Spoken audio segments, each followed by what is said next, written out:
Hello, everybody, and welcome to another YouTube Live where we're going to answer questions that you have sent us, either ones that you've sent through social media, through texting, through emails, in person about this settlement agreement. And I think it's really, really important that we do that. People have a lot of questions, and I know, trust me, I know this is ceremony season, it's powwow season. We really shouldn't have to be doing this during the summer, but here we are. So, good afternoon. Welcome to my YouTube channel. Kwe Nindaluizi Pam Palmater. I'm a Mi'kmaq lawyer, professor, author, and Indigenous rights activist. I'm also a member of Eel River Bar First Nation, but today I'm coming to you from the sovereign territory of Mississaugas of Scugog Island First Nation. And today's live event is specifically about the recent draft settlement agreement for long-term reform on First Nation Child and Family Services between Canada, the Assembly of First Nations, Chiefs of Ontario, and Nishnawbe Aski Nation. And I know that's a huge mouthful, but don't worry.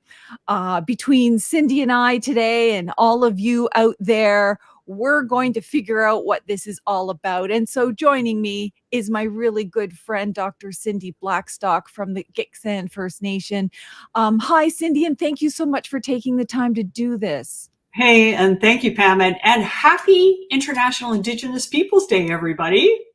Yes, that's right. Well, okay, it's a perfect day to do this then. I think so. It's a perfect day to do it. And I also just want to recognize what you're talking about, Pam, is that this really is ceremony and family time. And also we have First Nations that are dealing with unbelievable natural disasters, and sadly, some of them with suicide and opioid crises. So I just want to acknowledge that the timing of this is not good. But it's absolutely essential because First Nations leadership are about to be asked to make a decision that will affect everybody's kids, not just now, but for generations to come, on September 17th to the 19th. I mean, I'm not wishing the summer away here, but we're talking about roughly a month left of summer before people are going to have to, I guess, vote on this or something. And for those of you who don't know, I'm sure you all do, Cindy's the head of the First Nations Child and Family Caring Society. She's a professor in the School of Social Work at McGill.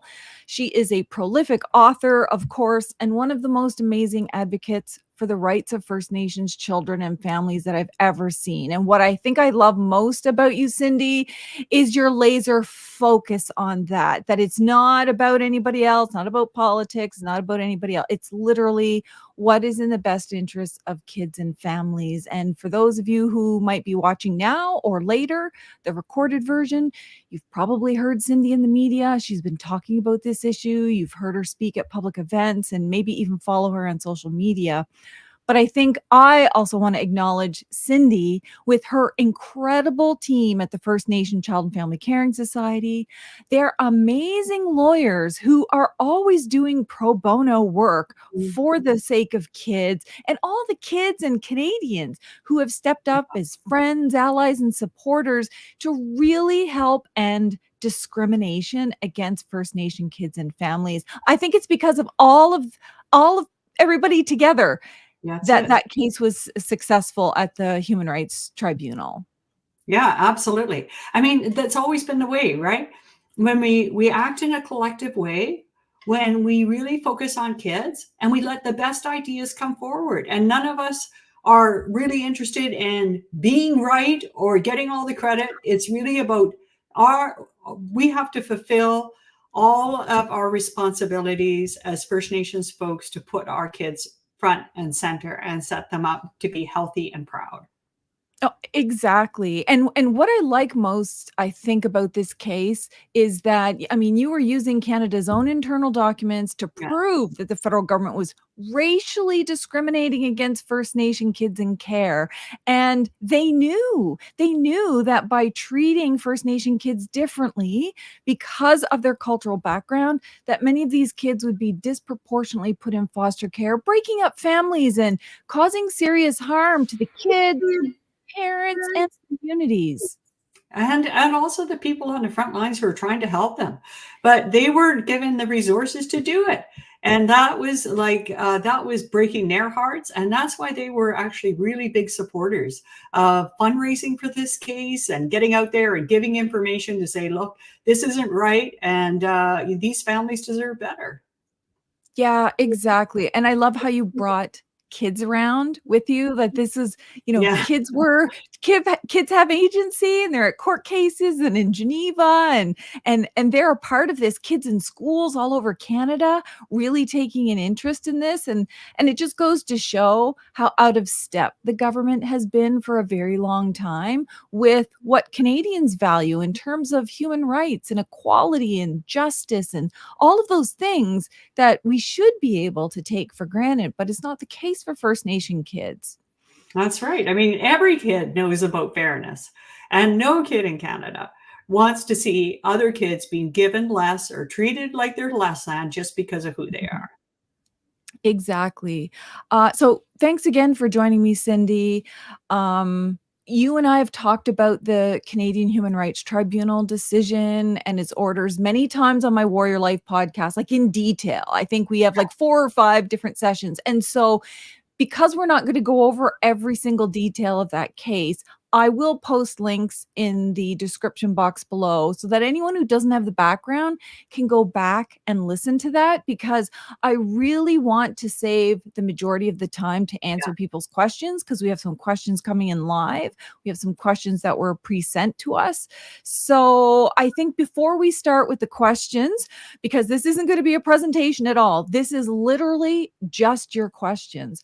Um, we have to issue a few disclaimers. The first one is that neither Cindy or I are providing legal advice, financial advice, medical advice, or personal advice in any way. If you have any questions around the legality or financial part of this, and how it'll impact you or your family or your First Nation, please reach out and contact a lawyer, because we can't do that. I think the other thing that people have asked is what's our personal interest in this? Mhm. And I can say neither Cindy nor I are parties to the settlement agreement. Like we're not a part of that. We haven't signed any agreement in principle. So we're not involved on that side of things. We're kind of stepping back and taking this like objective look at what this settlement agreement is. And Cindy, is there anything else that you wanted to say in terms of disclosures? Yeah, the one thing that we are is that the Caring Society continues to be a party at the Canadian Human Rights Tribunal on First Nations Child and Family. So we definitely have an interest in making sure that whatever the long term looks like, it's got to stop Canada from discriminating and prevent it from happening again. Yeah, exactly. I 100% agree. So with that out of the way, let's start with questions, because we have a Okay. ton of them. And I really like that we're seeing questions coming in live. So I guess the first one is the core issue. What the issue at stake here, why we're even having this conversation. Like, why are First Nations children overrepresented in the child welfare system? And is it the exact same in every province? Just to kind of give a lay of the land. Right. So we had kind of a couple things happening. This case is about federal funding. So one thing, the important thing to know is that First Nations kids, according to the data, are 17.2 times more likely to be in foster care than other kids. And that's just like that's 2019 data, but it's not the same everywhere. The rates of overrepresentation are, and this won't surprise people, it's a tragic reality, where there were more residential schools in the West operating for longer. That's where the rates of overrepresentation are much higher. And the reason is because when we peel back and we look at what's causing this, it's actually multi-generational trauma from colonialism and residential schools. That leads to people being more vulnerable for addictions, especially with the opioid crises. And then on top of that, we got the poverty related to the Indian Act and the crummy educational systems that are often on reserve because they're underfunded. Despite the good work of people doing great work in the education system, I might add. And then the next one is the housing issue. So those are the big issues. If we really wanted to make a sea change in child and family services, we need to get at that and be able to really give those frontline folks who are out there doing the service delivery tools in those areas to help families stay together, but also to keep kids safely at home. Yeah, it really is. It comes down to that. People think it's this really complex issue, but it really is about kids being healthy, happy, having well-being, and being safe. And the same with the families who want that too and who might need help with that. And for communities who want to keep those kids in their communities. It's like this cascading effect. One of the things when we have this conversation, we talk about the tribunal decision because it was historic and Yeah. monumental, really important. But this actually started before that decision, doesn't it? Like, didn't you try to work with Canada to remedy this problem so that we didn't have to do any court or tribunal proceedings? Oh my God, Pam. My 60th birthday is on September 30th this year. And just to give you a sense about how long this has been going on, where we've been trying to work with Canada, when I started out in 1997 working nationally on this committee with AFN and Canada and other fabulous, far more experienced First Nations folks from across the country, I was the youth representative on that thing. So it's like, we did. You'll remember the Royal Commission. They had stuff in there on child welfare. We followed in there, and then we did a review with Canada in 2000. They said, "Oh yeah, we're underfunding by 22% compared to the non-Indigenous, and that doesn't even take into account all your needs. But we need another study." So we did another study, and that was released in 2005, and that found that it was 30% underfunding. And then they agreed with that, but then they said, well, we can't do anything right now. And that's when, Phil Fontaine was then the national chief. And the chiefs in assembly said, enough of this. Kids are being hurt in the meantime. We got to file this human rights complaint. And that was the right thing to do. Especially since it's getting worse. Like it was, it wasn't tracking in a very good direction. No. Like way back, and when I was the youth representative, the rate of overrepresentation, Pam, was about 6 to 7 times more likely. But it's no surprise, right? Like if we would have gone in there with the right resources when the residential school stopped, we could have helped families. We could have dealt with some of that multi-generational trauma. But if you leave it and you actually get people less, not more than everybody else, then it's going to fester. It's going to get worse. And we all know, like, we're not wearing rose-colored glasses here. We know that those drug dealers are out there, and the types of toxicity of the drugs that we're dealing with today is just unbelievable and so, so tragic, right? It's not going to be enough to just kind of make some announcement and make those problems go away. We need to really get the right tools into communities. Exactly. So important. So you were working on this whole time. Canada obviously didn't make the changes it needed to. So you and the Assembly of First Nations bring a human rights complaint to the Canadian Human Rights Tribunal, which found Canada was discriminating against First Nations children because of their kids. So can you just briefly summarize for people what the orders were about? Because I know on the one hand, there's compensation, there's Jordan's principle, there's reform, that kind of stuff. So when the tribunal said, yep, Canada, you're straight up discriminating against these kids and their families in both child welfare and Jordan's principle, it held the jurisdiction to be able to say, okay, Canada, you got to stop this. And not only that, you got to make sure you don't do it again. And then on top of that, there is an ability to provide human rights damages in the form of compensation. Well, compensation is now dealt with. So that is now part of a class action. And there's a group that oversees that class action, and they're called the Settlement Implementation Committee. And the people on there are Stuart Wutke, who's the senior counsel for the Assembly of First Nations, Derek Niepenak, who's also a chief in Manitoba, and then Duke Pelche from Ontario. So if people have questions about the compensation, they should go to those persons or go on to the FN Child Compensation website and get their answers there. So we won't be talking about that today. Then, that's an important piece, right?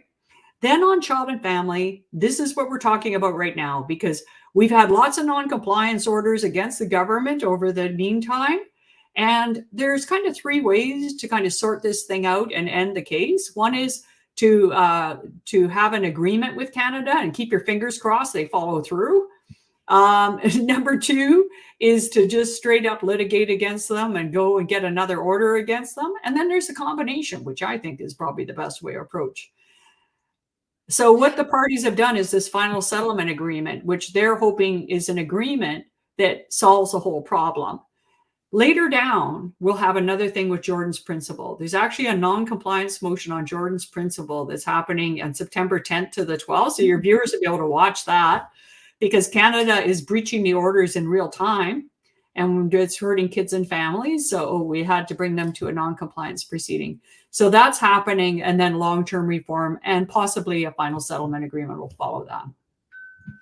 That's a lot of balls in the air. That's a lot of balls in the air. And so I get a lot of questions, I'm sure you do too, about people trying to sort out, okay, what's happening? What's the difference between all of these things? So some people are saying, okay, well, what is the difference between these tribunal orders on all of these things and this draft settlement? I guess the number one question from them is, does the settlement completely, I guess, erase or replace the tribunal orders?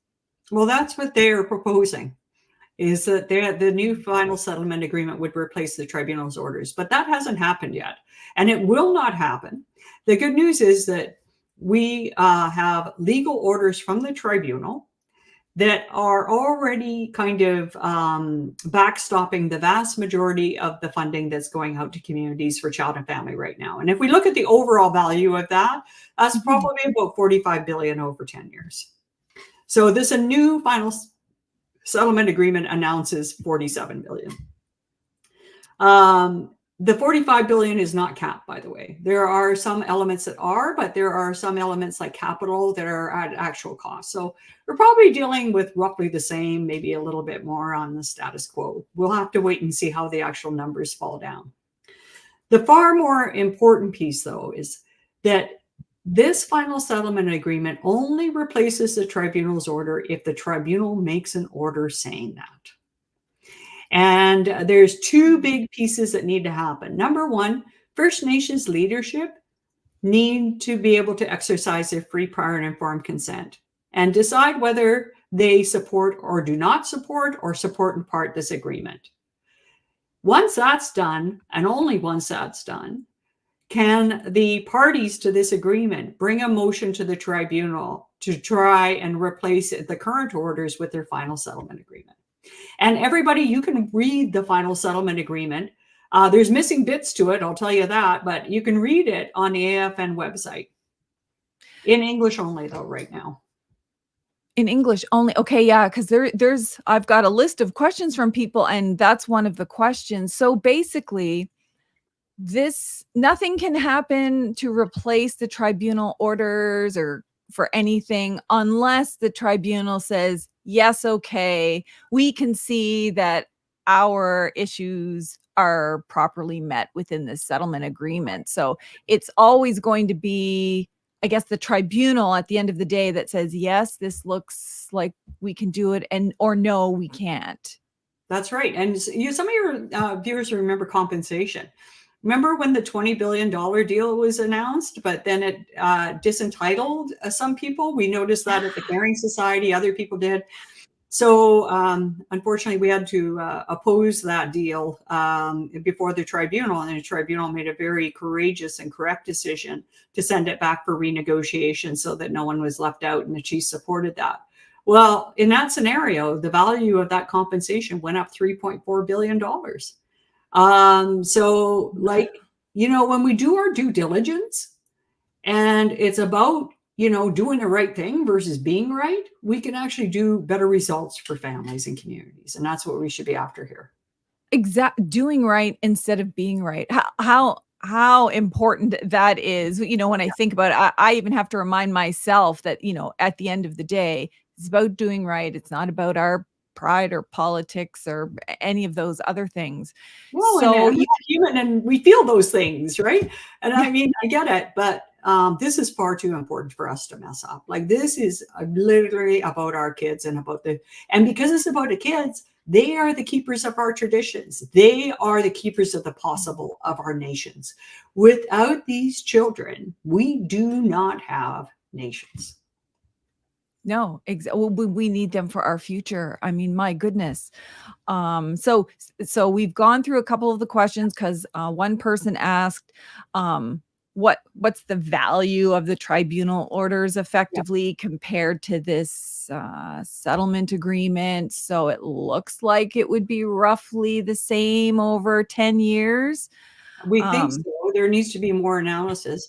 And yeah. one thing I should disclose is that band representative funding, there is no legal order for that under the tribunal's order. And on post majority, there is a legal order, but it technically it says it expired on in 2023, but it then goes on to say and replaced by something else. So it's not the intent of the order wasn't to cut it off at a time. It was to make sure that the need was met in terms of post majority. So I would consider that one enforceable. Okay, that's an important distinction to understand, and I think a lot of the questions, even now that I see coming in and that were sent to me, a lot of like family members are asking about this compensation. They're very fearful about the fact that previously there was this potential for people to be left out or get less, so they're Yeah. really worried that this settlement agreement is going to somehow interfere with that, and they're not getting the answers that they want.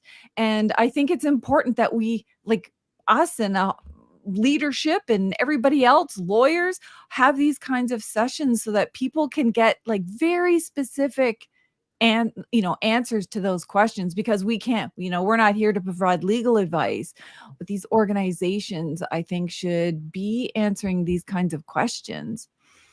One of I think the biggest and most popular question I get, besides like compensation or what's going to happen, is I think it was Emma asked a sort of related question. What happens if the chiefs do not approve this draft settlement agreement? Do they just lose all their money? Because some have heard through the grapevine that it's, you take this or you get nothing. Is that the case? No. The legal orders remain until they're replaced by another legal order. So it's really the status quo, or what's on the table here with the FSA. What I would say is that Canada has a pattern of not complying with legal orders, but they can be enforced. And we've done it, I think, 24 times, and they've appealed to federal court. And every time Canada's lost those things. So I just think if we stick to the evidence, we stick to what's being Mm. best for kids, nothing is a sure thing. But I think by doing that, we can actually have the best results for kids. So this isn't an all or nothing scenario. So the sky is not going to fall. Well, that's good to know, because then it kind of leaves room for, well, hey, maybe there's stuff missing that we need to address first. Or, hey, maybe we need to have longer consultation time. Or maybe we need to see amendments that are good for all of the regions across the country. It leaves open the possibility. Whereas if it was all or nothing, that kind of backs us into one of those, undue duress, I would say, situations where you have to take this or it's nothing. Yeah, Um, like this, we have got to get out of this idea where Canada becomes a shopping channel. Pam, like it's like you folks and your rights, like you either buy now or and get the extra set of dish towels that you don't need, or you don't get anything. That's not reconciliation. That's not respecting no. rights. So I really feel like our human rights are minimum standards. Doesn't mean that they're the sky, pie in the sky. That means they're the basics that we should be able to depend upon as people. So we have to safeguard that for our kids and then take deliberate steps to make sure that we're acting in a way that keeps our kids at the center and sets them up for success. Exactly. Another important point, human rights are a bare minimum Mm, standard, and there's nothing to say we can't do better, and we obviously should do better. yeah. So I have a very detailed question. This came in from Jacob, and he was actually very interested in this. He's read the settlement agreement, and he's been combing through like resolutions from the chiefs and assembly, past resolutions, because I guess he's been a part of that. And he wanted to see, okay, where in all of these resolutions does it lead to this settlement agreement? So he has three very particular questions. One, he says, unless he's misunderstanding, there is a resolution on the record that directs the AFN to report back to the chiefs, specifically on reform options with evidence-based financials. Do you know if that was done? Because I tried to look through and I didn't see that. No, I don't believe it was done. And the important part there is that it's options, plural. That means more than one. What has happened is that they've returned with one option. And it's also not complete. And there's no financial details in there that are being provided to the First Nations or to the agencies about even what this looks like for their community, and they're being asked to make this decision. So I would say that's a no. Okay. Well, then his second question was he read a resolution that said that the future final settlement agreement cannot in any way inhibit current tribunal parties from seeking relief at the tribunal. Is that the case? Like, do you recall something like that? I remember that resolution. It's 40/2022. I think it's the same one Oh, as the other piece. And in the final settlement agreement, it wants to end the tribunal's jurisdiction, so it would not be possible to get further orders from the tribunal. It does say something odd, like one of the things about this 47 billion they're announcing is that it's actually voted on by Parliament every year. So it's not actually a sure thing that this 47 billion is going to come. It depends on what Parliament votes as the amount of money every year. And the agreement says, well, if the Parliament decides not to give us the same amount of money, then we can go to federal court, and then the federal court could order the tribunal to reopen the case. I don't think that's possible. Like you're a lawyer, Pam, you know this stuff better than me, but I don't think when a tribunal ends its jurisdiction, as it's being asked to do here, then I think it's game over. And you either got to start a new complaint. This one's taken us 18 years, or you got to try and enforce whatever this final settlement agreement is in another court. But anyway, that's what it says. I never Um, like it when the options are, oh, well, you can just start the legal process all over again and go back to court, because that is just like our kids' lives are being affected every single day. We need justice now. And then instead of adding a year, 2 years, 5 years, 10 years, it just doesn't seem to be a reasonable kind of, I don't know, benefit in the settlement agreement. And it also says like it's going to replace the tribunal with an Indigenous, what they call a tribunal kind of thing. But when you read the fine print, that tribunal can't order Canada to give more money if the money's not enough. And it also can't deal with systemic issues. Like, so say if I'm out there in Alberta and I'm noticing a problem and you're sitting there in Toronto and you notice the same problem, well, we would both have to individually bring complaints. We can't actually join together and say, well, this is a bigger problem than just my community. This is affecting everybody. So And then effectively, that's in secret, and we need to talk about that. yeah, most definitely, because it's Yeah. starting to sound like even if there is an Indigenous tribunal, it's disempowered compared to the Canadian Human Rights Tribunal. And I I'm don't, kind of worried about that, Pam. And like like folks like Naomi Metallic and yeah, Hadley Friedland and Shelby Thomas. Well, they did a great report on Jordan's principle, and they were looking at different ways of resolving conflicts there. And they actually did some good work on looking at what an Indigenous administrative tribunal could look like. So people can read that report on Jordan's Principle and see what the alternative could look like. Well, that's good. That's going to be one of the other links that I put in the description box so that it just makes it easy for Yeah. people to find that. And I guess Jacob's last three-part question was still about the resolutions. And he said he was fairly certain that there's a resolution that said there in the final settlement agreement, there can be no reduction in funding. So, and I know you touched on this a little bit, but just to specifically answer his question directly, he wants to know in the final settlement agreement draft, is it compliant with that resolution? Are all of the amounts guaranteed over that 10-year period?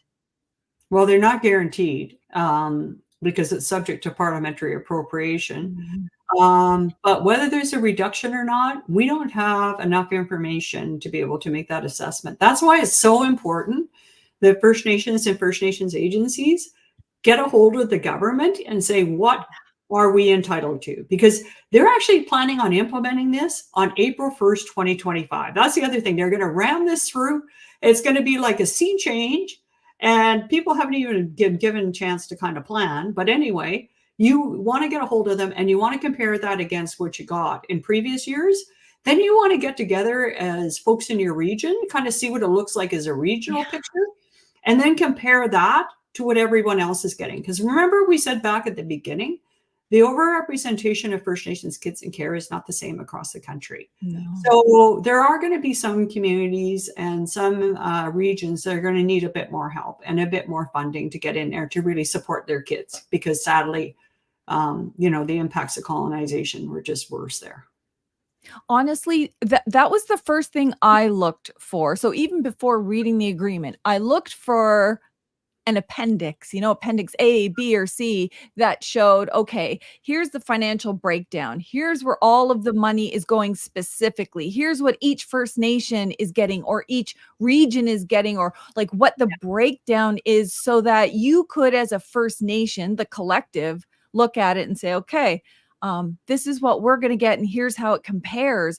I don't see that. Is that a separate document that I just missed? Well, they have this Appendix 1 that has some broad figures in it, but it's really just very broad, and it doesn't include the type of detail you're talking about. So that would be a document if I was working at a community level, or if I was a leader, I would definitely want to see. And I'd contact the government and demand a copy of that.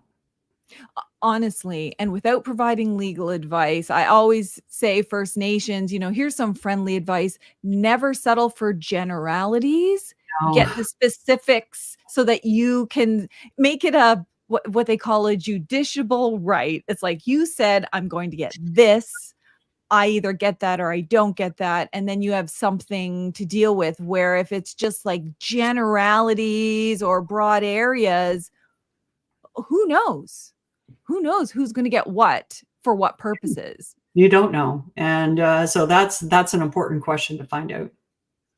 Okay, so I have a question that's a little bit related to this settlement agreement, and it's someone who wants to remain anonymous, and I totally respect that. We're all in different situations here, but she said that she's heard comments on social media that the Caring Society just walked away from these settlement negotiations and are only just coming back now. But that's not true. You guys didn't just randomly walk away, right? No, there's a bit more. That's not the full story. So here's the full story. So there was an agreement in principle. And what that was is that Canada, back in about the fall of 2021, said, okay, well, look, we're finally going to agree. And they did publicly announce that they were discriminating. Up until that point, they wouldn't even say that. But that was good. At least they said that. And they said, we're willing to sit down to the parties and see how we can sort this thing out. So they said, will you come in and have an agreement in principle? And I said, well, one of my major concerns is you're still not coming into compliance with the Jordan's principle orders. Mm. So they said, well, we will include a work plan in there and we'll follow the work plan to end the non-compliance and make sure we're doing right by those families. But there's a kicker. Everything in the agreement in principle has to be confidential. That made me nervous because that's not the way I work. I just really Mm. feel like there's so many good ideas out there. And I just like, Pam, I just have to say this. One thing that has always been a guiding light to me is these are not my children. Yeah.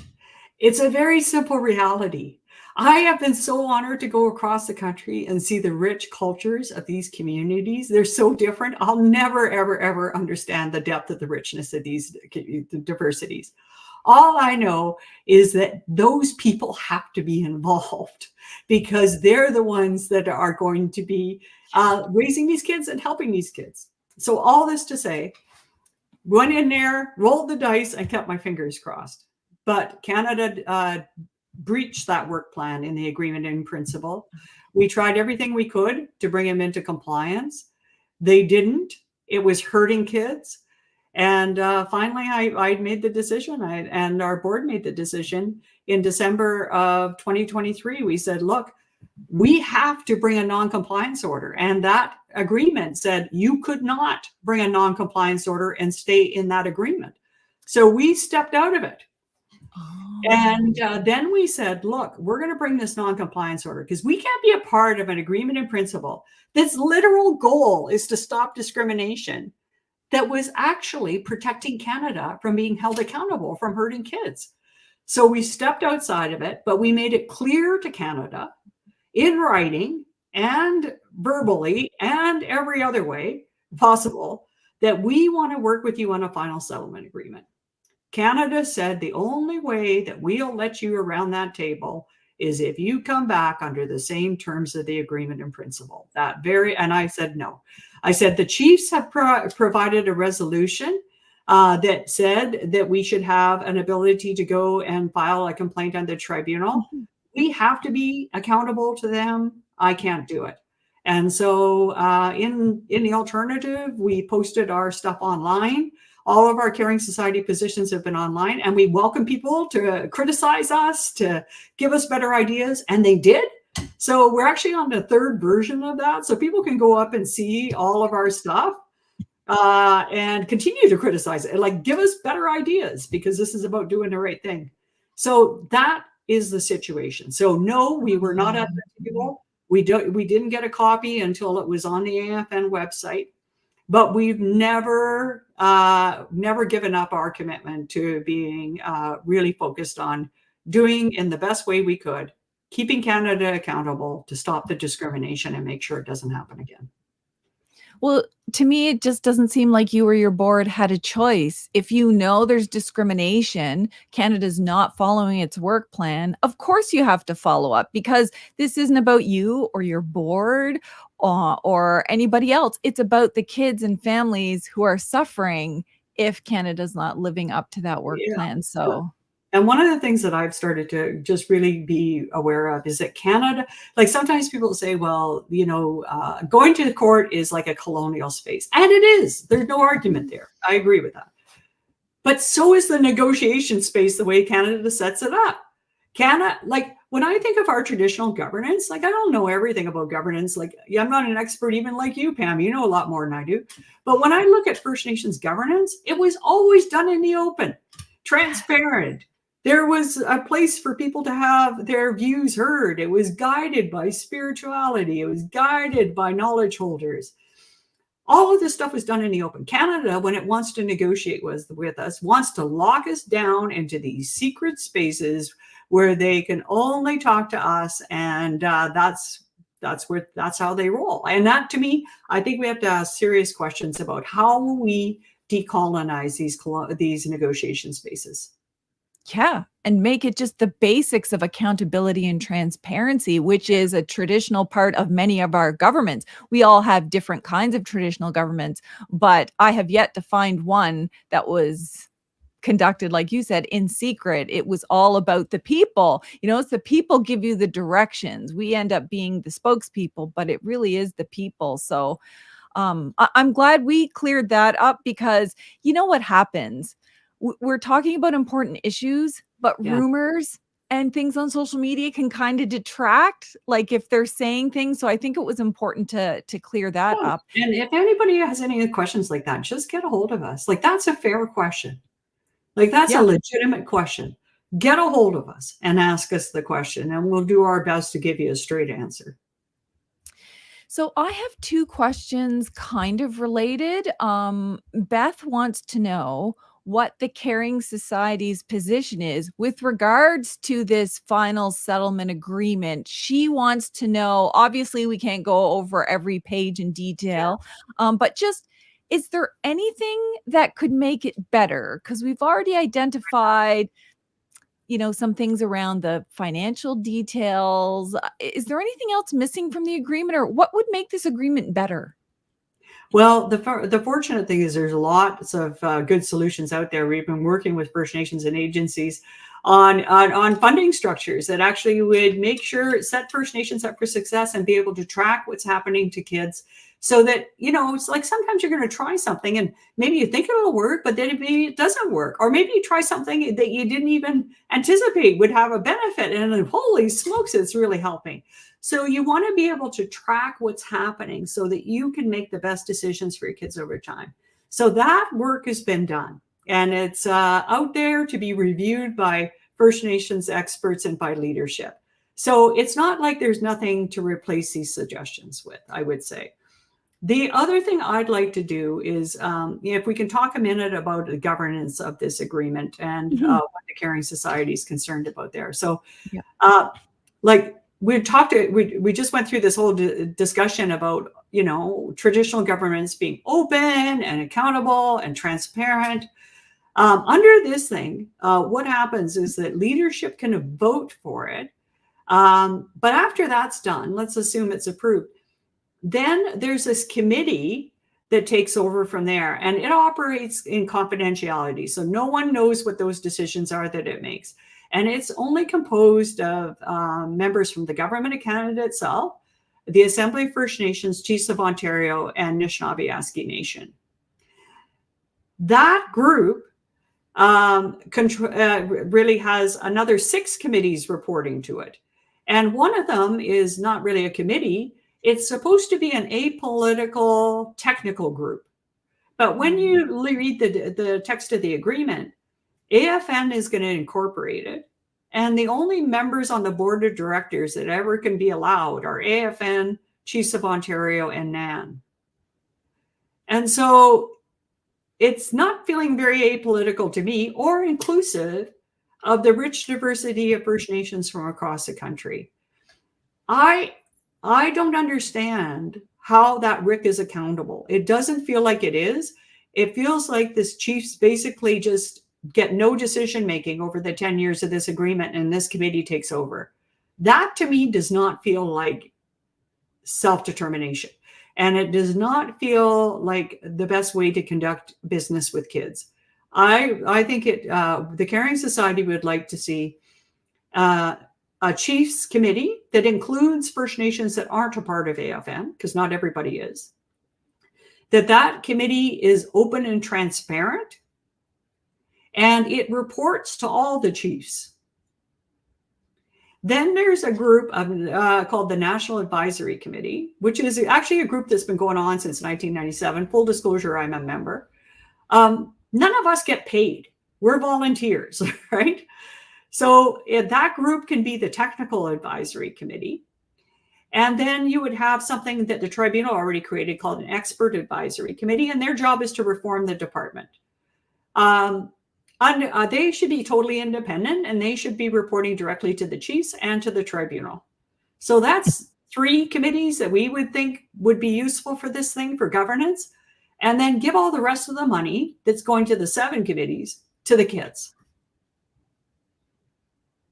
And make sure that at the end of the day, it's the First Nations making the decisions on this, on the big decisions, right? About what this is going to look like. Because 10 years is a long time. And the other thing, takeaway message, this is only for 10 years, this final settlement agreement.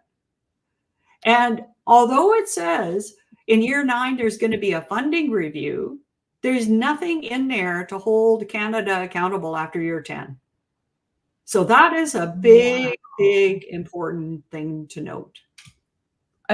Yeah, because the whole idea is to stop discrimination, find ways to remediate what you've done and make sure we're good now and to prevent it in the future. But is our non-discrimination window only 10 years? I mean, because unless there's a forever commitment, what's to say a new government couldn't get in and say, yeah, no, we're done after 10? That's it. And like, to me, there shouldn't be a best before date when it comes to an agreement on kids. Like, this is, Canada's been discriminating against our kids ever since Canada has been around. And so they're a repeat offender. Keep that in mind too. Residential schools, 60 scoop, this stuff. Like, this is a group that falls back into its discriminatory ways. So we have to plan for that, and we have to safeguard those future generations from that. We owe it to those kids. My goodness, when I ended up reading the agreement, obviously not with a fine-tooth comb yet, because there hasn't really been that much time, I was thinking I was missing something, that surely the people at the negotiations, AFN, NAN, and COO, but that ultimately any committees, any governance, any decision-making would make sure that there's representatives from every region, that it was open, transparent, that the chiefs or whoever they appoint, I mean, could be experts, doesn't necessarily have to be a chief, right? If that was their decision, would be engaged in nationwide kind of governance and open decisions. But you're kind of reading it the same way I am. It doesn't look like it includes, I don't know, say FSIN or the Yukon or BC on this committee that we were talking about. No, I couldn't see it. And concerning for me too, Pam, like, keep in mind what this is all about. Stopping Canada from discriminating. What is Canada doing on that committee? And not only that, all the staff for the committee, for this group, are from Indigenous Services Canada. Then when we turn to that Alternative Dispute Resolution Committee, when I was reading that, they say that the president of that, the person who's kind of overseeing the whole tribunal, they are appointed by the government of Canada. I can see how that happens, because that happens with judges. But the only people who have input into that are COO, NAN, and AFN. And then they have a cultural officer. But first of all, like, who do you pick to be that cultural officer? I can say for myself, I have had the blessing to travel all around the country, but like, there's huge differences, right? Like, not everybody does the powwow. Not everybody does the potlatch. Not everybody does the Sunday. Like, we do things differently, and that's part of the richness. So that there's one cultural officer supposed to guide people through the process, but they're employed by the government of Canada too.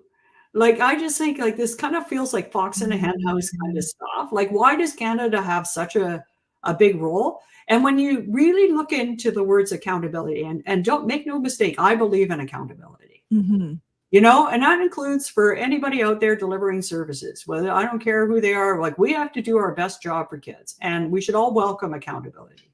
Yeah. But there's accountability in this agreement for First Nations. There's accountability in this agreement for First Nations agencies. Back to ISK, by the way. What there isn't is an accountability for the government of Canada in any serious way. I'm not saying that there's for example, there's no reporting back to the chiefs or to any kind of legal body about how Canada is stopping its discrimination. And how can it? Because Canada is sitting on this reform implementation committee that operates in confidentiality. Like, how do you find out if Canada is discriminating against? Like, I don't get it. I don't understand it. And I have to say, I've been through this thing 4 or 5 times, but it is really long and really detailed. And I don't have all of it. Neither do the chiefs. So there might be pieces I'm missing, Pam, and I just want to acknowledge that. But right now I have more questions than answers. And it's making me feel pretty concerned. Yeah, I'm always a bit uneasy when things are done in secret, because you cannot hold people to account if you don't know. You cannot, have input if you don't know what's going on. And I wondered if there was pieces missing from this agreement too, because it just looks like there's a lot that's left out. And so if that's the confidential part that they haven't released, but it exists, I think they should tell us. Yeah. But if these pieces are in effect missing, there's no possible way that you can consult on a document if everything isn't there. Everything isn't there. And the other piece is that it's not entirely clear that this thing can be amended by the chiefs, even as there's talk, there's these engagement sessions happening, Pam. And it even talks about it in the document there, that the chiefs, it says First Nations leadership, but doesn't say what that is. Are being asked to endorse the agreement by resolution, not saying what that resolution is. But what it does say is that all the parties to that agreement are bound by the terms of the agreement to get out there and promote and speak positively about the agreement, to secure the endorsement of leadership, and the legal counsel of the parties will be reimbursed by Canada for reasonable legal costs in relating to getting this thing through. That's in clauses 379 to 382 to anybody who wants to look at it. So effectively, in black and white, the parties to this agreement have all agreed that they are just going to promote the agreement, and they, by virtue of the agreement, can't criticize it or say, hey, there should be amendments, or we don't like this, or offer any like critical analysis. It really is it doesn't look like it from my reading of that text. And I can't find anywhere on, like, tell me straight up, will this thing be amended? Like, we're talking short time frame. We're talking what, July, September 7th, like you said, a month away from now. How do you go across to 633 First Nations, get people to be able to, first of all, get the complete agreement to them, which they don't have. Mm-hmm. Make sure you go across and they're able to get themselves informed about this. Then take in their amendments, get back to them about what amendments you're going to renegotiate those amendments, come back and check with the First Nations to see if what you've done satisfies their concern, bring it all together in a new agreement, get that translated into both official languages and hopefully some Indigenous languages too, and then bring it to a vote all within 30 days. It just feels like that's way too rushed. And like this thing has been going on for 18 years, right? And Canada, by the way, like one of the details people need to know and thinking about this rush time frame of this historic agreement is that Canada took 7 months to get a negotiation mandate that sparked this final settlement agreement. So it took 7 months, but it's giving the chiefs basically this thing went online in English in July 11th. The vote is scheduled for the 17th of September, just over 2 months, but they still don't have the complete agreement and it's not in French. They're giving them basically a quarter of the time that they gave themselves. Okay, so again, not legal advice, but just as a lawyer who's read some Supreme Court of Canada decisions relating to Aboriginal and treaty rights and other things, certain principles have come out called the duty to consult. Those were the original cases, and then those cases morphed into, oh no, it's the duty to consult and accommodate legitimate concerns. And then in other cases, it's the duty to consult, accommodate, and get consent. We know from the United Nations Declaration on the Rights of Indigenous Peoples that the standard is free, prior, and informed consent. But let's just pretend we didn't have a fulsome duty of free, prior, and informed consent. Just pretend. And it was only the duty to consult. Courts have said just handing out information or partial information, that's not going to live up to the duty to consult because the honor of the crown is involved. I mean, that's ancient news as far as consultations taking place. So the fact that it's a very rushed time frame, that not all of the information is in there, and that it hasn't been translated into French really raises my concerns around, are they living up to even just the bare minimum duty to consult? Because as you and I were saying earlier, it's not yet translated into French, No. and there's many First Nations in Quebec where Yeah. French is their first language, just like some First Nations, their first language is English. So you've got First Nations leaders, and lawyers, presumably, who won't be able to fully analyze the agreement because it's not in French. And then the other thing is about comparing even English First Nations. And I think this is something you raised. You always want to compare the English version to the French version and make sure that they are identical, because you never want to give the courts or Canada fodder to start messing with the agreement afterwards. So these questions that were coming in from Henri, I think it was Henri from Quebec, saying, wait a second, where's the French version? Because English isn't my first language, and I can't vote on it in a month if I can't read it. And then Barb was saying, wait a second, don't we have a right to free, prior, and informed consent? And they're just kind of making these comments slash questions. I don't know. To me, this just seems like a huge problem on Canada's end, not living up to the honor of the crown. Yeah. And when you read through the agreement, did you see anything about the duty of good faith, honor of the crown, fiduciary obligations, duty to consult, any of that stuff? Not that I remember. And one of the things that I was looking for is honor of the crown right off the bat, because there's a big Supreme Court case on police funding that we're still waiting for that. I didn't see those terms in there. Now I might have missed them. Everybody can go through and do a PDF word search, but I didn't see that stuff. Yeah, and I think that's also important from the Supreme Court of Canada case on the C-92 legislation on, empowering Indigenous nations to take control over their child and family services.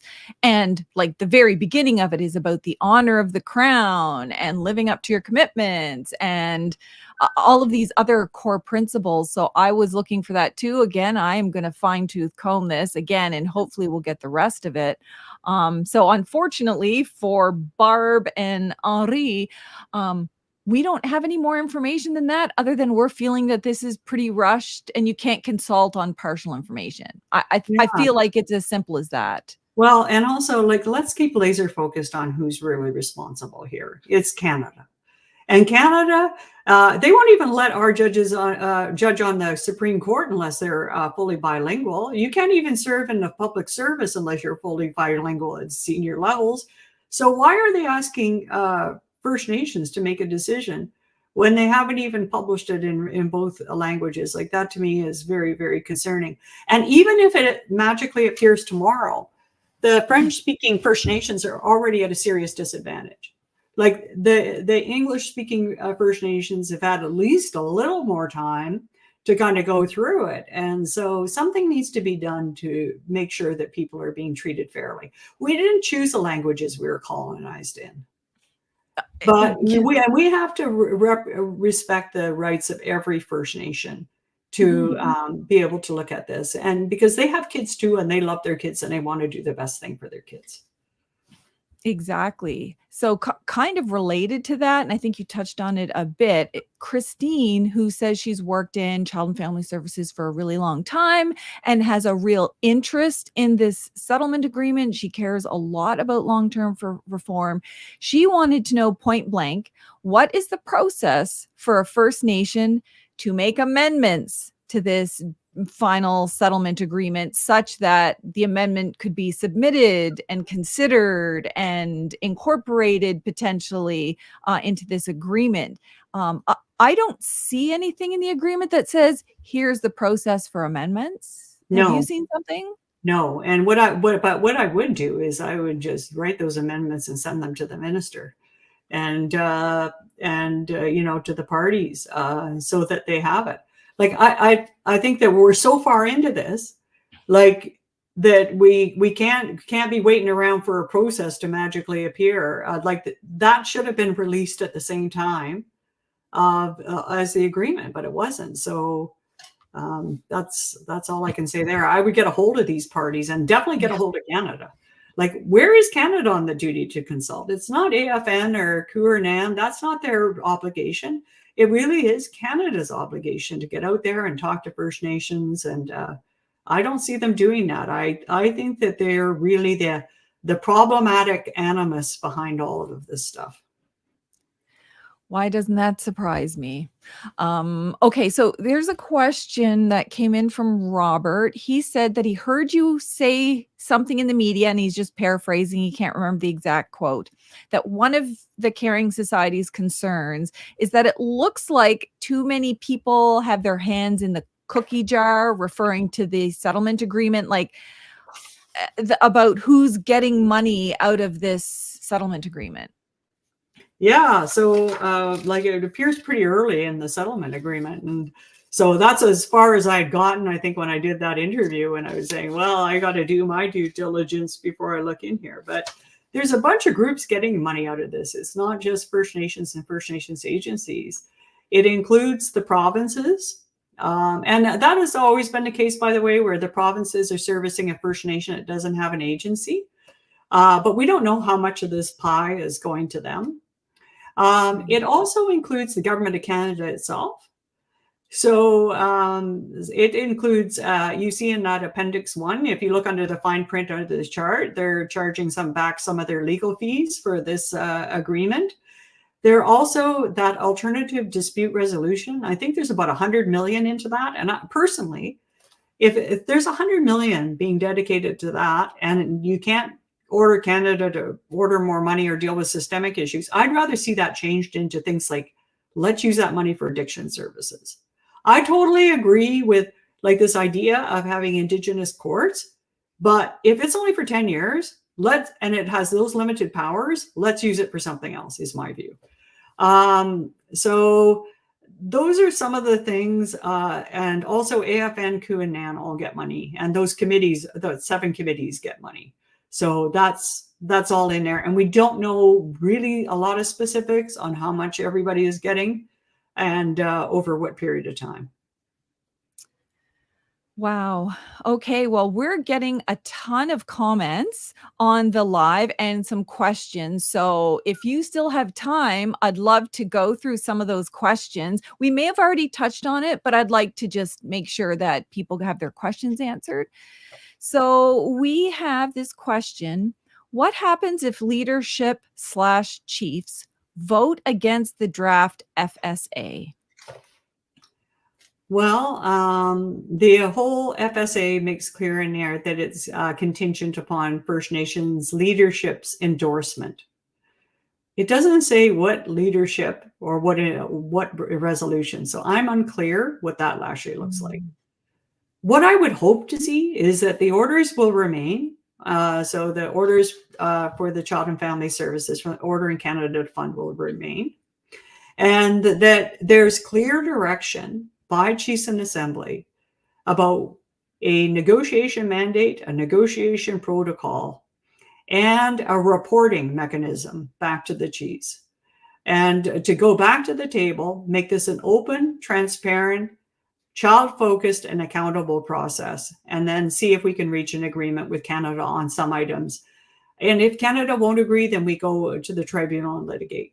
It's always possible that Canada says, well, you either take this deal or we walk away.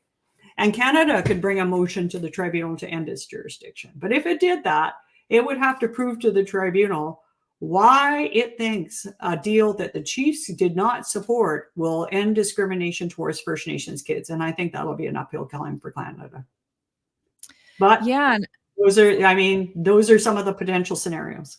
Yeah. And I think ultimately your answer at the very beginning of this live was that it's not all or nothing. Canada, if this agreement doesn't go ahead, it's not like there aren't still the tribunal orders and the tribunal decision and things like that. So we have, so thank you for that, Chris Ann Wood, for that question. We have another one. And I don't know if it's related to the FSA or not, but it's AI educator. I've been dealing with Jordan's principal since October Mm. 22, and Jordan's principal has stopped responding to any inquiries. Can't we just sue in small claims court for the harms? Like, first of all, I just want to thank you for all the amazing work that educators do for our kids. I know they're giving up to the school year. And also, I just want to say, like, shout out to all the frontline people in child and family services and Jordan's principal, too, right? Okay, so your experience is exactly why we brought the non-compliance order. In fact, that's one of the key issues that we identified, is the department is not even picking up the phone. And one of the things that we have found out is that they have, by their own estimates, between 40 and 80,000 Jordan's principal requests that they either A, have not even opened, or B, opened but not done anything with. And the worst regions in terms of the Government of Canada's performance on Jordan's principle are Ontario. I don't know where this educator is calling in from, but if you're in Ontario or in Manitoba, those are the worst regions, but it's happening all over the country. What I would say is a couple of things. Watch those non-compliance orders hearings on September 10th to the 12th. They're public. You can go onto our website and see the positions of all the parties. That's the other good thing about the tribunal process. It's done in the light of day. You can see what the Caring Society is saying, AFN is saying, Canada is saying, the whole 9 yards.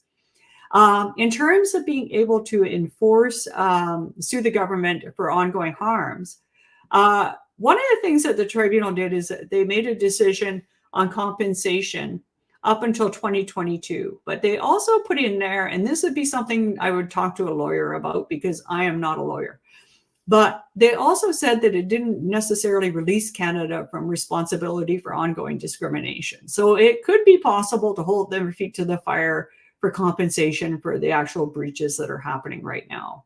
But you need to talk to a lawyer in order to get that good advice. And I'm shocked to hear the numbers, because whenever Canada's asked about Jordan's principle, their response is always, "Oh, we have now fulfilled, I don't know, 10,000 requests." I don't know what the number is, but it's always, "Here's the number of requests we've fulfilled." It's not, "Here's all the ones that we haven't even responded to." You're right. And like, I want to say, like, Jordan's principle has been life-changing for kids. Right? The tribunal's orders have been life-changing for kids. And it's when the government chooses not to implement the tribunal's orders, that's when harms have come to kids. And we knew that they were narrowly interpreting the tribunal's orders and denying cases that should have been approved years ago. And we actually at the Caring Society flagged for them. First of all, you need to start doing this properly. And we took them back for non-compliance orders along with the other parties. And then B, you need to plan for this increase in volume. And so let me give you a couple of solutions we put on the table. One is, first of all, like when you do an Amazon order, you go in there, you plug in all your information, you load up your professional letter, because to get access to Jordan's principle, you need a professional letter, or if it's culture or language from an elder or knowledge keeper in your community, you put all that information up there. And then it just you can track it, right? Just like with Amazon, there is my packages. And that way there isn't like double data entry where you tell somebody and then somebody else has to enter the form.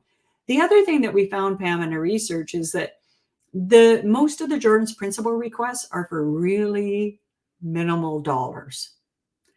It's just, but it's not a lot of money that can change the life of kids. Sometimes it's just having a good meal, or sometimes it's having some money so you can get to an appointment for a specialist, that kind of stuff.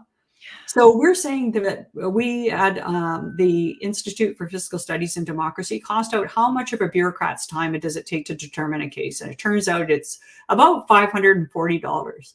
So we said to Canada, where there's a request that has backed by a professional, so there's a safeguard here, it's not a free-for-all, and has the guardian's consent and is under $500, approve it and you'll save yourself $40. So these are some of the solutions that we put on the table. The government's chosen not to do it. And now what they're doing is they behave their way into this crisis. And now they're saying, well, it's impossible for us to manage this. So you need to release us from the orders tribunal and give us more breathing space. And I say no. The government, that's their job, is to do complex things. And I want to give the government a cheer here. During COVID-19, like rolling out vaccines for everybody across the country, that was a major thing. And they did it. And good for them. 3 cheers for them. But that's what governments can do. And they also manage the tax system. How many taxpayers are out there sending in checks, doing all the rest of it? They do a good job of that. Employment insurance, old age benefits. So they deal with these big payment systems all the time. They've got the ability to do it. They just have to make it happen. And it's so frustrating. So for anyone who's listening or watching and maybe isn't familiar with Jordan's principle and the kind of changes you can make, these are the kinds of requests are often very time sensitive. Like, I need to get to a specialist, but my parent doesn't have a way to get me there, and it's for something important. Like, it's right then. They need it then. Or I have learning challenges, so I need a software program that allows me to speak into the computer instead of, typing it. And that's the request right then, right in during the school year. Things that they need. There's just so many different things to address mental health issues, physical health issues, and some of it, as you've said before, has been very, very serious. Like we're talking about very serious. Yeah. We've had a couple of children die even this spring related to Canada's non-compliance. This is how serious it is. Well, okay. So we have another question. I guess a lot of people have questions around Jordan's principle. So Trevor DeRoche says, I've recently heard that once the current fiscal year for Jordan's principle is finished, April 2025, I presume, the federal government has decided that Inuk children will no longer be eligible for coverage under Jordan's principle. I don't know the answer to that. I don't know if you do, but that's what he's heard, and he seems to be concerned. I haven't heard that either, but I would be concerned too. One of the things that people need to know is that the legal orders on Jordan's principle apply to First Nations children because they came out of the case about discrimination towards First Nations children. They do not include Inuit children or Métis children because it came out of a legal case that was specific for First Nations. Having said that, it was clear, like I was getting calls right away from, Inuit families saying, I have an Inuk child. They're funded under the First Nations and Inuit Health Branch, and they're experiencing the same discrimination that First Nations kids are. So we said, well, it's not right for them to somehow say, we have to do it for First Nations kids because we have legal orders, but we can just discriminate against Inuit children. That's not right. So, that's where that Inuit Child First initiative came forward. But to my knowledge, there aren't legal orders really backing it. And I really would be worried about hearing this kind of rumor. And so maybe touch base with ITK and some of the Inuit political leadership to chase that down, Trevor. It's so important because here's the thing. Nothing is stopping Canada from not discriminating against any Indigenous group or anyone in particular. So it's not like Canada can only do what's right if a court or a tribunal says you have to. They could literally say, you know what? We're going to make sure that we do this because we have jurisdiction. We know from court cases, they have jurisdiction with regards to all three groups. So why wouldn't they just voluntarily do that is beyond me, really. It's like when you find out you've done something wrong, you've messed up. Maybe you were you were frustrated and maybe you said some unkind words to somebody that really hurt their feelings. Well, you try to make it right for that person, accept responsibility, but you also put a little thought in your mind, I'm going to be really watching myself when I'm in those spaces so I don't do that to anybody else.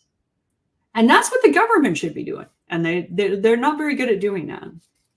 No kidding. Okay, so we have a question from Leanna. My understanding is that there is a 2018 order for ban representative funding that was the result of Chiefs of Ontario motion on that aspect. I'm not really sure what the question is, but maybe they That are asking if that's in the might agreement. be something that I'd like. There's so many orders, and I just want to thank you, Leanna, that there actually might be an order on the band rep going back to that date. I was thinking about the 2022 CHRT8. So I'll make a commitment. I'll go back and I'll double check, because I want to make sure that the information I'm presenting is accurate. So I will double check that. Thank you, Leanna. And all of these kind of like band capacity dollars from different pots, they're all very important, obviously, because Oh, yeah. it's about building up our governance. Um, Okay, not a question, but a comment. Canada becomes a shopping channel. Quote of the year. I agree with you. Let's just see. Is there any other? Okay. Standing White Buffalo, Leah Sampson. What are your long-term Mm. solutions to implement Indigenous law over the above current colonial rule? Right. So, like, this is a really good question. I'll give you the hot take by Cindy Blackstock, and that is that we need to end all the inequalities in funding for First Nations communities. We really need to do that first, because otherwise, what looks like self-government can be offloading by the government, and I really worry about that. We talked earlier about child and family, and the fact that the drivers are like things like mental wellness, opioid crises, and all the rest of that. Well, you can develop the very best child welfare law, but unless you're adequately funded for these other areas, you're not going to be able to succeed. Same with Jordan's principle. What we're finding with Jordan's principle, and we've said this to the feds, Jordan's principle is picking up costs of other underfunded programs like medical transportation and First Nations education. The answer is to fund those properly, right? So that's the answer. So I think that that's one of the big things we need to come together on. And we have something called the Spirit Bear Plan. It was adopted by Chiefs in Assembly in 2017. And it's very simple. It says cost out all the areas of inequality, work with leadership, and fill those gaps so that discrimination stops. Once you got that in play, then you've got your own culturally based laws that are set up for success. I think those two things have to come together. You have to have the law, and then you need the resources to actually properly implement the law. They're not different things. Yeah, exactly. And the concept of evidence-based actual costs, actual needs, not just, okay, we're going to have 100 million for the whole country.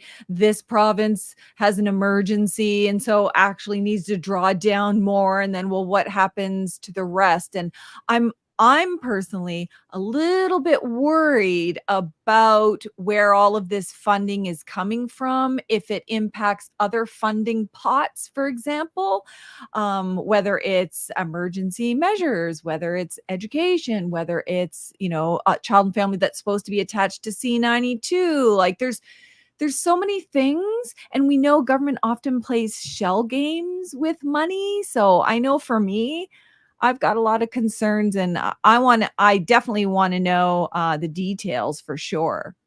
And one of the things I'll say is the strength of the agreement is they have something called a special purpose allotment provided for in the agreement. And that's a good thing. And what it says is it says that whatever they put aside for child and family has to be spent on child and family. So that's a good thing. But what it doesn't say is that I can't see in the agreement is that it's not coming from other places. That wasn't 100% clear. Maybe I need to reread the agreement again, but I do want to talk about some of the strengths in this thing too. There are some strengths. Yeah, exactly. SH is saying, "Oh, I love you both. This is amazing. Thank you." I'm so thankful to Cindy that she always agrees to do this.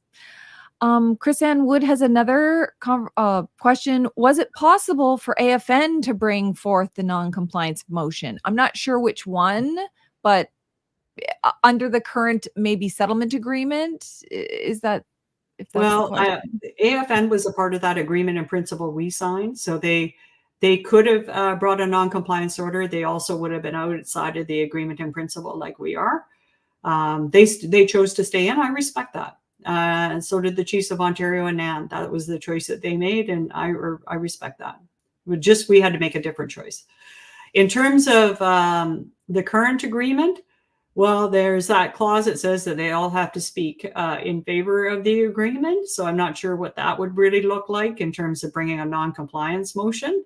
And it would end the tribunal's jurisdiction. So there would be no more non-compliance motions if this final settlement agreement gets approved by leadership and gets approved by the tribunal.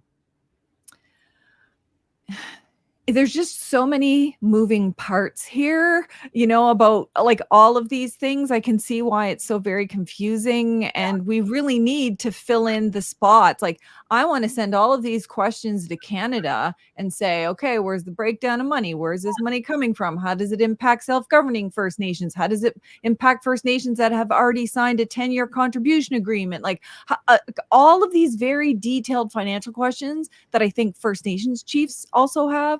I want to see the answers to that because they relate directly to this settlement agreement. Yeah. And there Okay. is the order. Leanna's right. I just want to put a shout out to her. It's 2018 CHRT 4. Okay. There you go. And you can find all the CHRT orders on fnwitness.ca. And like, that's why we have them up there, is because even someone like me that lives and breathes this thing every day, there's been so many non-compliance orders, it's hard to keep track of them all. So I really want to give a shout out to Leanna for bringing that forward. Thank you, Leanna. Yeah, definitely. And of course, we've got Leanna, not sure if it's the same person or not, but could a new federal government in October 25, if there's a new government, not change the composition of the tribunal itself and bring motions ending jurisdiction or reducing the current funding? Right. So this whole question about what could a new government do? I guess, yeah, they could change the composition of the tribunal. That actually happened to us way back in, I can't remember, 2010. But I think the difference here is that this tribunal is made the decision and they're seized to the matter right now. It doesn't mean that it's impossible. It's definitely a possibility. It's a risk out there. There's not any kind of ironclad thing. Could the government bring a motion to end the tribunal's jurisdiction? Yes, at any time. But it has to overcome, it has to be able to approve, and not just with rhetoric, but with actual evidence, that it stopped discriminating and prevent it from happening again. And keep in mind, we're actually just in a couple of weeks going to be in front of the tribunal on another non-compliance order against its on Jordan's principle, same tribunal. So like, why would you have a lot of confidence that they're actually following through? In terms of reducing the current funding, oh yeah, they could do that. And they can breach the legal orders, etc. But here's the kicker, is that you have legal orders that have the appeal period's already expired that you can then enforce against them. That's a safeguard. Yeah.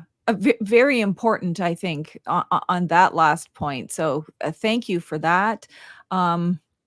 We have a comment. Nyawgoa, Cindy and Pam, for all this information. Gayankahaga person, thank you so much. We have Dwayne saying thank you in their language, thanking us both for this. They're going to share it with the Yukon and other areas with the rights holders because they want free, prior, and informed consent. And I'm with you, like totally with you. And go through it. Like, one of the big takeaways is like, go through this document, read it for yourself, and then talk to your legal experts and the experts in child and family services in your region. There's so many people. Like, First Nations wisely started setting up child and family service organizations over 50 years ago in some regions. So there's a whole rich pool of people out there that can tell you from your community's perspective or your region's perspective what they see as being the strengths in here, what some of the questions they might have, and also what some of the shortcomings and what some of the amendments could be. Oh, such good points, comments, concerns, questions. And I think we have time for just a couple more before we end. Victoria King, could you please tell us how much more staff would be needed to respond to Jordan's principal services, province to province and territory to territory? I don't know the answer to that. I'm not sure if yeah, and like, we're not asking for Canada to, in our non-compliance motion, to go out and hire a whole pile of new ISCA employees. What we want to see is some of those other things. Fill the gaps in the other underfunded services. We have studies that actually show where those underfunding areas are and where Jordan's principle is filling that gap. That's number one. Number two, do that mechanization of the request process. Default for the approvals under $500. Save the government money. Get services out there for quicker for kids. Improve your contact center so that there's actually compassionate people on the other end of the phone who can determine requests. And then on urgency, one of the definition of urgent right now is that children either are in palliative care or there's something that's going to happen to them in the next 12 hours that couldn't be fixed if they didn't get help. Like, that's a pretty clear definition. But what the department has been doing is saying that, like, we had two children that lost their mom and their brother within just a short period of time. And they were from the West Coast. And the request came in for them to go to the memorial potlatch. Now, a couple things. Potlatches were actually the first ceremony outlawed under the Indian Act. The Sundance later followed and was banned for 60 years. But second of all, like, it's a very sacred ceremony after you've lost someone, and especially for young children. The department denied that request and, said it wasn't urgent. And so the Caring Society, actually, we paid for the travel monies for that family to go through. So we'd actually like to see where children have lost someone. I think we can all agree on this call. Like, when children lose a close family member, it is a very sacred time for that child. And it is vital that they be given access to things like memorial services and supports. So we want to make sure that Canada includes those children in that definition of harm within the next 12 hours. We also have families coming to us who are fleeing things like wildfires or states of emergency from their First Nation where they're told to evacuate.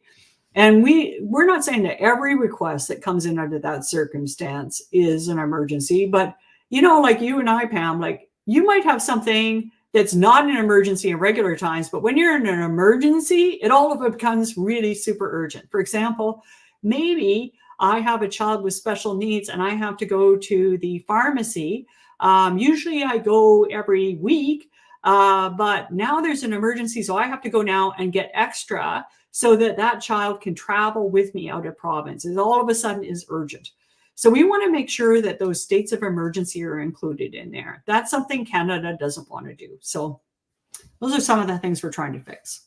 All things that impact their mental health, spiritual health, physical health, all of which are connected, right? So it's so important. Okay, here's our last question, I think, or comment from Trina Metallic. If you're Mi'kmaq, yay. I'm joining late and started watching from the beginning. My concern is that we don't have a say in how our communities will consult with the community members and resources. So this goes back to a question that just got sent in from Ryan too, about who is approving this agreement, who's doing the consultations, and with whom. Yeah, well, Canada is not discharging its duty to consult. And like, this gets to the place where, I think First Nations leadership are in a challenging position. They don't have the entire agreement. They don't have it in French. And we're hearing from many of them that they actually do want to go out and talk to their communities about it. But they themselves don't have the complete package right now. And they're under this time pressure to make a decision. And so I think that those are really legitimate questions. But I think the real answer is up here with Canada. Like, why are you pressing so hard for this approval to happen within a short period of time? And I get that there's going to be a change in government. I'm not naive to that. I know that it's coming down. But when I'm kind of balancing that, and I've seen lots of changes in government, Pam, just like you have, I always find it's kind of like you can rush to do stuff. But as you rush to do it, don't forget to do your due diligence, because if you do it in a way that where your goal becomes to get an agreement, then you can sometimes leave some stuff out so that the next government can undo it like that. And that's what I'm worried about here is like, we have to safeguard our kids against any changes in government and over the future. And we do have the tools and resources and the smart people across the country to be able to make that happen. I'm really confident about it. Just like we did on compensation. Like it felt like a lot of people were upset and stressed when it went down. But then we were able to regroup and get it retooled within a few months to get it set up. And that's the other thing I just want to say to people. Like this class action is going to start paying out in December. So there's going to be higher needs out there for child and family services too. That's the other thing to factor in there, unfortunately, right? There's so much. It's so complex. Cindy, and I know you're not a lawyer, but I want to throw a bazillion questions at you about all of this. And I know there's going to be more questions as we go. I know for me personally, Trina, your question, I think on something that's a massive settlement that impacts kids and families, right? Because this is what we're talking about, ending discrimination and providing supports and compensation to kids and families throughout all of these processes, that I think they have a right to be informed. They have a right to be consulted. They have a right to say, hey, this works or this doesn't work. And also that all of the chiefs should also have an opportunity to do that. And it's not looking right now like that's going to be the case if we stick with the September 17th deadline. Cindy, is there anything else as we close off this live that you think is critical we know before we end? The only thing I would say is the most critical thing is this isn't about like the Caring Society being right or somebody else being wrong. This is about making the best decisions we can for kids. And that's really where, like, to me, like, I really respect the other groups. I think they put a lot of effort. They did what they thought was right. I think this is an opportunity to get some new ideas into the process, have a reset, and then let's really land this so that Canada truly is accountable. And that's really what we should be focused on. Oh, I'm so glad that you mentioned that, because this is just an educational information session where we're trying to hash things out and ideas to make it better, like we did on compensation. Because that's the thing. Compensation got better because of people's input and saying, no, we've got to do this or make this amendment. And so we have the opportunity. No one knows what First Nations need more than actual First Nations kids and families and leaders and citizens and traditional folks and elders. Like, we know. So imagine how much stronger this settlement agreement could be if we took the time to get all of these things in there to make sure that a future government can't cut us off, because I'm with you, Cindy. I'm very worried about that. Victoria says Miigwech for this session and give our love to Spirit Bear. Yes. Oh, yeah. And now, like, I got to tell you, everybody, I wonder, like, Pam, do we have just one quick minute? Oh, yeah. I'm going to show you guys a little thing on Spirit Bear. So everybody, like, some of you might know that I have a bit of an obsession with Sesame Street, because when I was a kid, I actually was there for the first episode. That's how old I am. But the other thing I love about Sesame Street is it's about inclusion and diversity. Like, all the animals are different and the monsters are different, and even the monsters are friends, and all these things they put on your heads, right? And they've got people of all diversities. But the one thing I thought that Sesame Street really needs is a social justice bear that helps kids change the world, just like kids change the world in this case. And so I've always thought Spirit Bear would be great for Sesame Street.